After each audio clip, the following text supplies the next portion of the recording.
Despite the macroeconomic headwinds, I do believe that technology and European technology and venture capital specifically will continue to deliver outsized growth over the coming 5 years and beyond. And there's a few reasons for that. And already, if you look at the European technology market today, it is already worth over $1 trillion. And this is up 5 times from 2016. And this momentum is set to continue. And this is a flywheel that keeps spinning faster and faster for a few reasons. There's more talent, there's more capital, and there's more belief of the opportunity set. And that keeps flying, that flywheel keeps spinning faster and faster every year. And it's fueled by a few things. First of all, there's a strong cohort of European founders and also operators. And this is a system of building layered experience where founders and operators from earlier cohorts of companies such as Skype and others go out and they start their companies and they maybe join other companies. So we have an accumulating of talent. A good example of that is one of our recent investments, Catalog. So the founder of Catalog was trained and mentored by in TransferWise, where he worked for Tavet Hinrikus at TransferWise, was the founder of TransferWise, and Tavet was one of the really earliest employees at Skype who we hired and trained. So if you like, that's a third generation of successful founders. So it's very exciting to witness that myself. Secondly, is that tech is becoming the default career path for talented individuals in Europe. And we see more and more of the top talent from the best universities and also from other parts of other talent pools wanting to work with tech, in tech, either in startup companies or as investors or in the ecosystem around technology. I remember when I was becoming an entrepreneur, I was kind of part of the odd ones who gave up a proper career in a corporate, and we were a few odd ones back then, but now it's more of a mainstream. And third, the European limited partner base is becoming even more diverse and sophisticated. And we do have a record number of investors active at all stages of European tech. Again, I do remember when we raised our first institutional fund for Atomico in the autumn of 2008. Literally, we went out on the market literally the same week as Lehman collapsed. And if I mentioned Europe and venture in the same sentence, that was end of that meeting. And it was really hard to convince LPs. Wow, it's changed a lot since then. And all of this is now helping Europe to build bigger companies faster. But there's also more companies which are reaching the growth stages. And this is really a compelling opportunity on that venture growth and even beyond at the public market. We witnessed that ourselves with one of our latest older cohort of portfolio company, Klarna from Stockholm. And they raised a $650 million round in last summer, 3 times oversubscribed, and giving them a valuation of over $10 billion, which makes them the second most valued fintech in Europe, but it's actually the highest valued private fintech in the world. And we had several companies going through multi-billion-dollar stages last year. So we can see it ourselves in our portfolio. So furthermore, that flywheel is spinning in more places in Europe. It's not just a few kind of key hubs anymore. We saw that ourselves in our investments in 2020, spanned from Berlin to Barcelona, London, and even Ingolstadt, a town outside of Munich. And investment we're just finalizing now is one of the smaller EU countries in the northeast. And another interesting data point here is that over 40 European towns and cities have now produced over $1 billion companies. 40 cities is no longer just 4. And there's still more emerging hubs.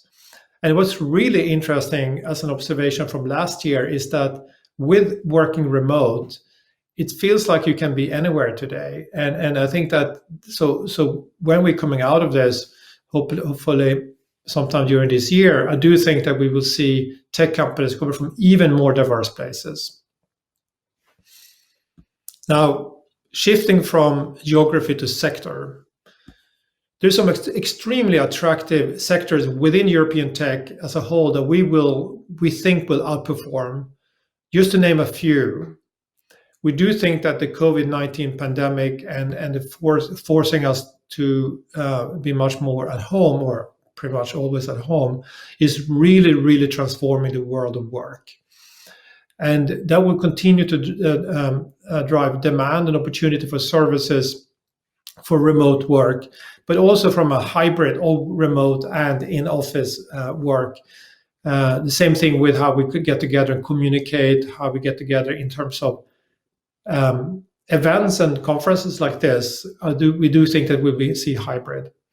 Enterprise data is becoming a really new generation. It is producing a new generation of companies in Europe which are building tools and infrastructure to help companies to extract and drive value from all that vast data they're now collecting, so they can actually benefit from that.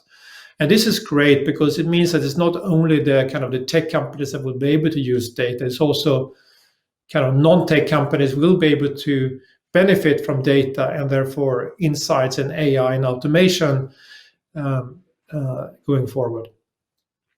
Industry 4.0 is something that is a sector we followed for a few years and made a few investments in, and we continue to see a lot of opportunities in the transformation of industry and manufacturing to become much more automated and thereby more efficient, and as a consequence of that, more competitive.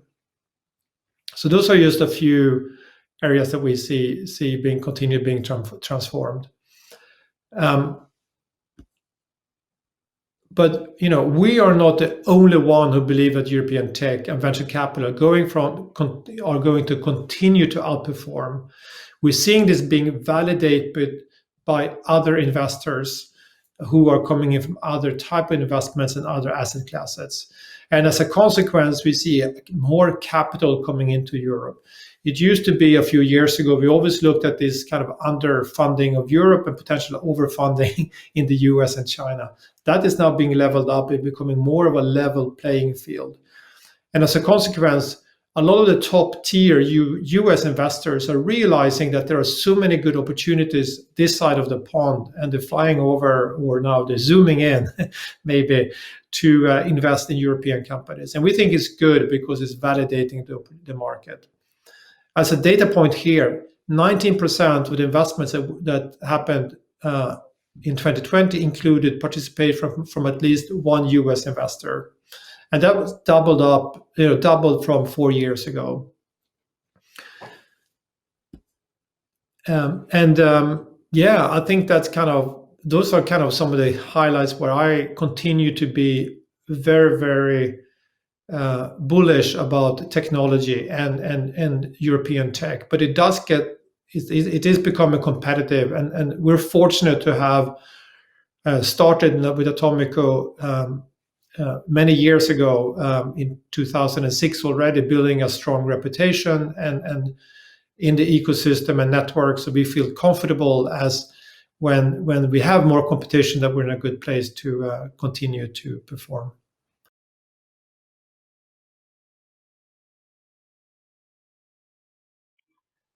Compared to 18 years ago, the European tech landscape is almost unrecognizable. So much has changed. There used to be a stereotype that European tech companies were local copycats of US tech companies. I remember we had the German version of eBay, and we had the Swedish version of Amazon. But now we built global category-winning companies and category-defining companies. Supercell, Spotify, and Klarna are good examples of that. And last year, Klarna and UiPath became Europe's first venture-backed tech companies to reach a $10 billion valuation while still being private. And Spotify and Adyen, they grow to over $50 billion market cap in the public market, and they continue to grow. Now, $100 billion valuations is no longer aspirational, it is inevitable. And a lot of these European successes, like Skype, Supercell, Spotify, and King, they were consumer-facing, and that's how it all started. So several years ago, it was this stereotype, again, that Europe, yes, fine, they could produce these consumer companies, but there were not really any muscles in Europe to build enterprise companies. But wow, that's changed. European enterprise companies are now firing on all cylinders. Again, look at companies like UiPath. And giving Europe's really impressive technical talent pool. The region has really distinguished itself in certain areas such as deep tech. And here, one of our own companies, Lilium, the electrical vertical takeoff and landing jet, and Graphcore, which are developing a new type of processors for machine intelligence, are really global front runners. Now, the ambition of European founders is also completely transformed. Founders now looking to a strong cohort of other European successes to say to themselves, I can do that myself. And I know that myself when I spoke to founders in the early days after Skype's success, founders came up to me and said, wow, how did you do it? And they realized that I'm just a normal person, and they realized that, yes, I can set the same ambition level. And today we have companies which have become so much bigger than we became, and they are now setting the new benchmark. And finally, I would say that the biggest change in European tech is that the European tech market has finally learned to believe in itself. I remember so many times, and I was always so upset when I went to a conference or being interviewed by a journalist, and the question was, why is European tech not taking off? Now, I don't have those questions anymore because there's this belief, and belief makes possibilities real. And Europe is now developing in its own way. We're not trying to copycat Silicon Valley, and we're trying to build something different, something that is also much more sustainable, something that is inclusive and considering different stakeholders. And we are different. And because we speak so many different languages, we have different cultures. We've been forced from the beginning, not only in tech, but in entrepreneurship in general in Europe for hundreds of years, we've been forced to look beyond our home markets and build companies which have an international outlook from the beginning. And I think, and I've already seen this so many times, that gives us a perspective on the rest of the world that gives us strong advantages for the next generation of European successes.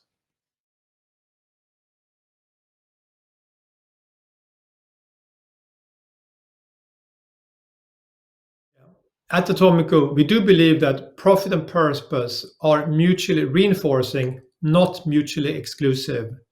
That means that we believe that many entrepreneurs have the potential to solve some of humanity's greatest and deepest challenges with technology and create multi-billion-dollar outcomes in the process.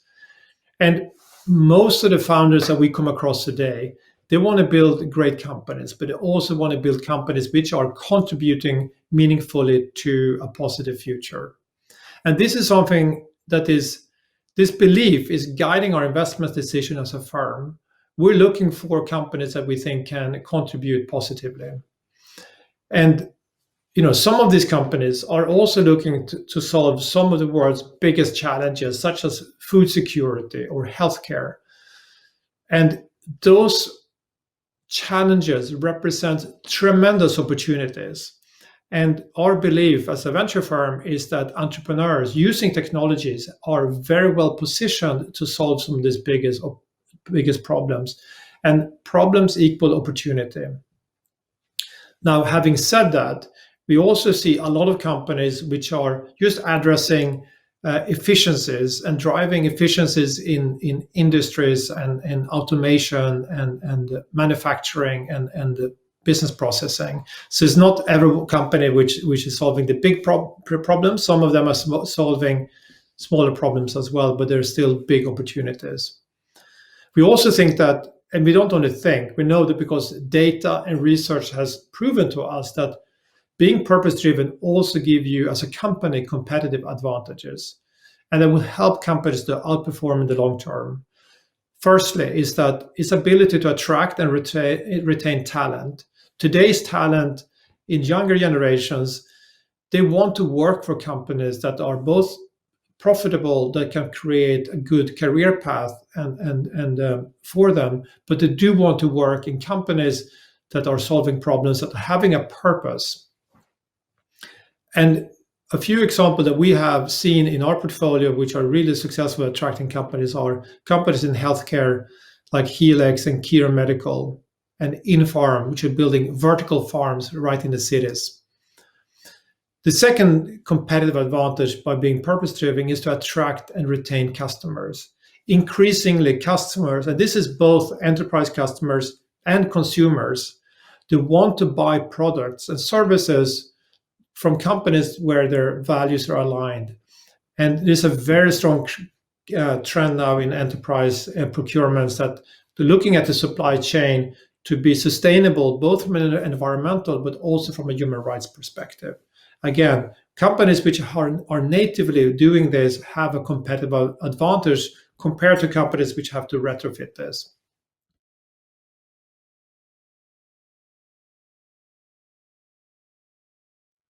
So over the next 5 to 10 years, I'm so excited about several tech trends. And the bigger trend maybe is that the accumulation of technology. Technology is becoming more and more powerful because we're building our shoulders, we're standing on the shoulders of giants before us. So without doubt, the next 10 years is going to see much more breakthroughs in technology and what technology can enable compared to previous last 10 years. The most exciting thing for me is deep tech. And so this is where tech really gives powerful tools. And the primary tool here is artificial intelligence, as you would have expected. It is still very early days of AI, and most of the times when we say AI, it's simple machine learning. So going forward, we see more advanced AI, and we will also see AI and algorithms that will solve some real problems. And there are so much opportunities to extract value from massive data sets that corporations and institutions processes. And today, it's been the privilege of the big tech companies to use data and machine learning to build great value. And we see so many different tools today from companies that are building data tools for non-tech companies to extract value from data and machine learning and AI. So that's going to make non-tech companies more efficient. But maybe the most exciting opportunity when it comes to AI, machine learning, is in healthcare, because here we can save lives for many people and provide for a better healthcare system and prevent diseases and make people suffering less. A few examples we've seen that we invested in our firm in Atomico is LabGenius and Helix. These are two companies that are using AI to find new treatments. So in the case of LabGenius, they're using AI to find novel protein therapeutics. And in the case of Helix, they're trying to find treatments for rare diseases which are too small patients group for big pharma to address. Now, using AI and machine learning, they have the potential to develop treatments at a fraction of the cost, so that they can make these treatments accessible for people who did not have treatments. And if that's happening, then that's fantastic. In the areas of diagnostics, one of our portfolio companies, Kiron, is applying AI to discover breast cancers in cancer screening. So all of these companies have great potential, still early days, but are good examples of what's to come in the next 5 to 10 years. And secondly, as I mentioned before, I do think that purpose-driven tech will be an important trend over the next decade. And we really believe that purpose and profit are mutually reinforcing. And more founders today that we are seeing, they want to build great companies that are solving problems and contributing positively to the future. So I think that's a general trend we will see in technology, that technology will be there for good to provide solutions to some of the biggest challenges. And we are running out of time for many things. So I'm glad to see that so many entrepreneurs are stepping up to these challenges.